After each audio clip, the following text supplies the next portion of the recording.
Dans l'Ancien Testament, il y a une histoire qui parcourt la majeure partie du livre de la Genèse, c'est l'histoire merveilleuse de Joseph. Joseph, l'arrière-petit-fils d'Abraham, Joseph, fils de Jacob, son préféré, et qui est vendu par ses frères. Je reviens sur le dénouement heureux, mais douloureux pour Joseph. Il est devenu premier ministre de Pharaon et il reconnaît dans ceux qui viennent des autres pays pour s'approvisionner en blé, parce que c'est la misère chez eux, il reconnaît ses frères. Évidemment, eux ne le reconnaissent pas et il comprend même qu'ils l'ont oublié, qu'ils sont dans le déni. Alors Joseph va devoir se montrer sévère, va devoir prendre beaucoup sur lui pour les amener à se rappeler et arriver à ce qu'on appelle la contrition parfaite. Et oui, nous sommes souvent comme les frères de Joseph, nous avons le regret un peu facile. Je pense à cette histoire que racontait le père Binet, prêtre de Dijon. Il était à ce moment-là, entre autres, aumônier de la prison de Dijon. Et cet après-midi-là, il avait écouté longuement un prisonnier condamné pour une lourde peine. Quand il pense que le prisonnier est arrivé au bout du récit de son histoire, il lui dit « Et vous regrettez ?»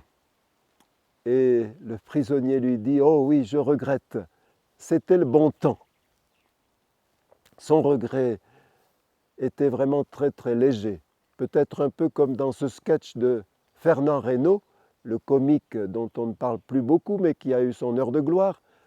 Ça se passe dans un avion et le commandant de bord vient d'annoncer que l'avion est en perdition. Alors il se remémore son catéchisme et il se met à réciter son acte de contrition. Acte de contrition, mon Dieu, je regrette d'être monté dans cet avion. En Haute-Loire, nous nous racontons en patois, mais je vais vous la raconter en français, cette histoire de deux frères célibataires qui continuaient la ferme familiale située à 6 km d'Issingeaux. Ce samedi-là, c'était samedi saint, ils étaient descendus à l'église du village dans l'idée de faire leur Pâques le lendemain. Ce n'étaient pas des bavards. Quand ils reviennent, quand ils remontent à la ferme, il se passe bien 2-3 kilomètres sans parole. Et puis, finalement, l'un des deux dit « En arrivant, il nous faudra atteler les bœufs. » « Pourquoi tu veux atteler les bœufs ?»« Eh bien, pour rendre l'arbre qu'on a volé dans le bois du voisin.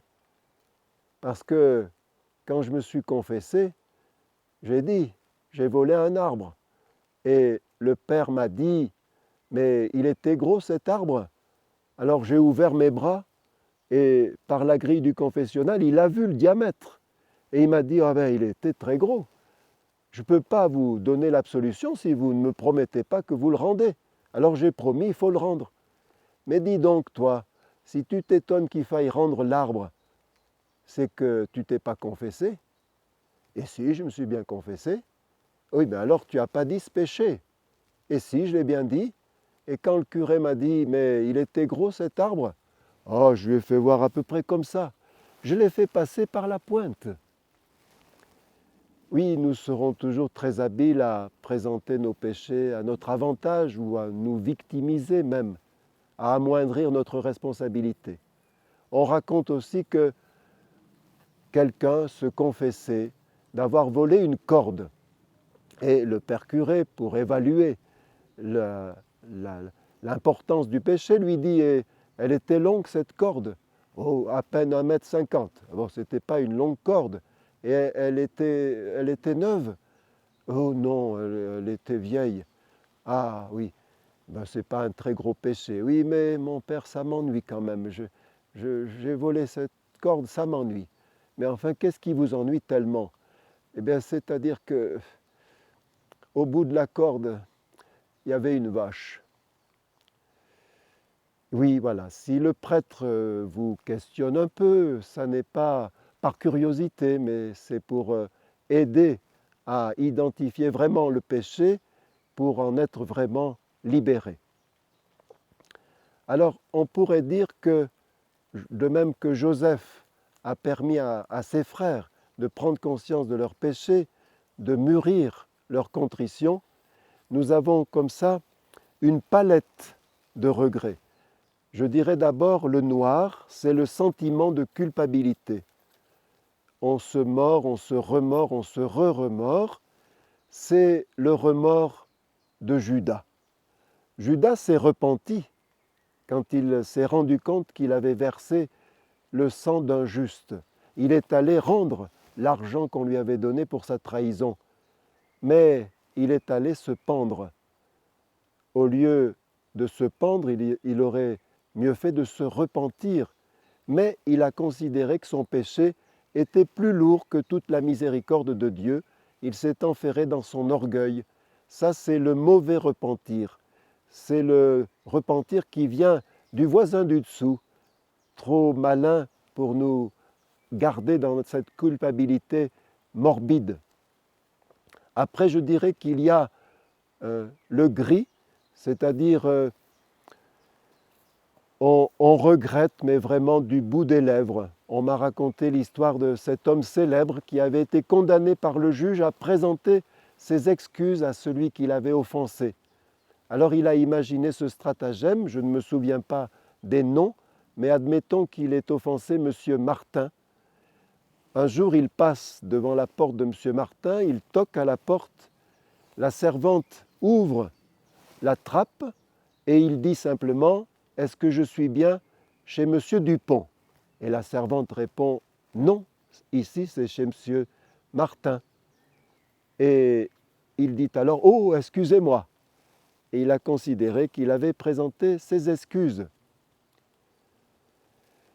On dirait après gris pâle, c'est-à-dire que la contrition est un petit peu plus forte, mais elle n'est pas vraiment christocentrique.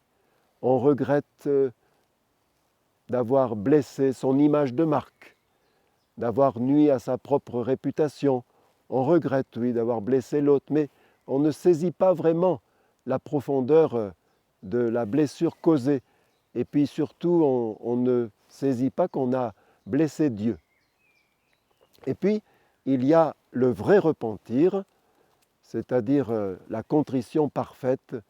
Je regrette vraiment, sans m'excuser, sans me victimiser, sans présenter de circonstances vraiment atténuantes. Au fond, comme on dit, verser une larme ou verser des larmes de crocodile, et puis il y a aussi pleurer comme une madeleine. C'est cela la vraie contrition, qui nous ouvre à l'amour de Dieu. Et je termine par une enfandise, vous savez, de ces petits mots d'enfant qu'on savoure comme une gourmandise, parce qu'ils nous disent en très peu de mots ce qui nous est donné.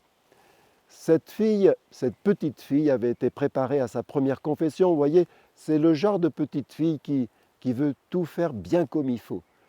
Elle avait bien écouté la présentation, elle avait essayé de bien mémoriser. Seulement, une fois arrivée devant le prêtre, cet adulte, c'est impressionnant. Alors, elle a fait une petite erreur savoureuse. Vous savez que l'entrée en matière consiste à dire « Bénissez-moi mon Père parce que j'ai péché », ce qui est magnifique en soi, puisque quand on a péché, quand on a fait le mal, on devrait venir chercher une punition. Non, on vient chercher vraiment une bénédiction. Et cette petite fille a dit « Bénissez-moi mon Père entre toutes les femmes ».